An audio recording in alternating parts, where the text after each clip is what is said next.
முக்தாருக்கு செருப்படி கேள்விகள் நாம் தமிழர் கட்சி தம்பி கொடுத்துருக்காருங்க. அதை பற்றி தான் விரிவாக பார்க்க போகிறோம். இப்போ வந்து முக்தர் அவங்களோட ஒய்ஃபு அக்கௌண்ட் ரசீது அவங்க அக்கௌண்ட்டுக்கு வந்து 1.5 லட்ச ரூபா வந்திருக்குது. ஸோ இந்த கணக்கு எப்படி வந்துச்சு, ஏன் நீங்கள் வந்து இந்த மாதிரி எல்லோரும் திமுககிட்டையும் மற்ற கட்சிகள்கிட்டையும் வந்து காசு வாங்கிக்கிட்டு அண்ணன் சீமானை வந்து இவ்வளோ கேவலமாக பேசுகிறீங்கன்னு நாம் தமிழர் கட்சியோட முக்கியமான நிர்வாகியான அண்ணன் சல்மான் வந்து ஒரு கேள்வி கேட்டிருக்காரு. அதுக்கு பதில் சொல்ல முடியாமல் முக்தார் முழிக்கிறாருன்னு தான் சொல்லணும். முக்தாரோட ஒவ்வொரு கேள்விகளும் பார்த்தோம்னா அண்ணன் சீமானையும் நாம் தமிழர் கட்சியை அழிக்கிறதுலே குறிக்கோளாக வச்சுருப்பார். ஆனால் அது ஒரு காலம் நடக்காது இருந்தாலும் கூட அவருக்கு கிடைக்கிற அந்த மேடைகள்லாம் பற்றி அண்ணன் சீமான உரிமையில் பேசுகிறதும், அண்ணன் சீமான கேவலமாக பேசுகிறதும், பெண்கள் விஷயங்களில் ரொம்ப கேவலமாக பேசுகிறதும் ரொம்ப குறிக்கோளாக வச்சுருப்பார். குறிப்பாக வந்து ஒரு திமுககாரர் என்ன பண்ணுவாரோ அதே வந்து பொது வழியில் பொது ஊடகவியலாளராக இருந்துக்கிட்டு அவர் இந்த மாதிரி கேவலமான ஒரு செயலை செய்வார்.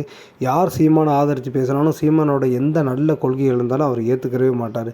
சீமானை குறை சொல்லணும், சீமானுக்கு எதிராக கேள்வி கேட்கணும், அது மூலம் தான் ட்ரெண்டிங் ஆகணும், அது மூலம் திராவிட கட்சிகளிடம் மற்ற பாஜக அந்த மாதிரி போன்ற கட்சிகளையும் காசு வாங்கணுங்கிற ஒரே ஒரு எண்ணம் மட்டும்தான் இருக்கும் முக்தருக்கு. ஆனால் முக்தர் வந்து இந்த மாதிரி கையும் களவமாக மாட்டுவார் அப்படின்னு நினச்சி கூட பார்க்கல. இப்போ வந்து முக்தர் வந்து கையும் களவமாக மாட்டிருக்காரு. இதுக்கு என்ன பதில் சொல்ல போகிறாருன்னு தெரில. தம்பி வந்து ஆதாரத்தோடு இந்த ஆதாரத்தை வெளியிட்டிருக்காரு. தம்பி சல்மான் வந்து ஆதாரத்தோடு இதை வெளியிட்டுட்டார். இதை பார்த்துட்டு என்ன பண்ண போகிறாரு முக்தரோட அடுத்த வீடியோக்காக நம்ம காத்திருக்கலாம். காரணம் என்னென்னா, இந்த வீடியோ கையில் கிடைச்ச பிறகு முக்தர் யாருக்கு எதிராக கேள்வி கேட்டாலும் அவங்க இந்த 1.5 லட்ச ரூபாக்குள்ள விஷயத்தை பற்றி கண்டிப்பாக கேள்வி கேட்பாங்க. ஸோ அந்த நேரம் திக்குமுக்கு ஆட போகிறாரு நம்ம முக்தர்.